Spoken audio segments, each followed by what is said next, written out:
বাবা, আমার অনেক কষ্ট হচ্ছে, আমি আর সহ্য করতে পারছি না। বৈদ্য মশাই, আমার মায়ের কি হয়েছে?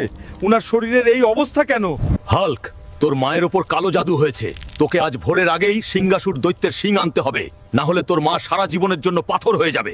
ব্ল্যাক ইউনিকর্ন, আজকে তোকে আমার সাহায্য করতে হবে। আমাকে এখনই লাল পাহাড়ে নিয়ে চল। মায়ের জন্য আমি চন্দ্র সূর্য সব এক করে দিতে পারি। আমি মাকে ঠিক করেই ছাড়বো। সিংহাসুর দৈত্য, আমি আসতেছি। সিংহাসুর দৈত্য, তুই আমার মাকে জাদু করেছিস, আজকে তোর শিং ভেঙেই ছাড়বো। হাল্ক, দেখি তোর মাঝে কত জোর আছে। কি হলো হাল্ক? সব হাওয়া কি এখন বাহির হয়ে গেল? এই সবাই, এই হাল্ককে বন্দি কর, সে যেন পালিয়ে যেতে না পারে।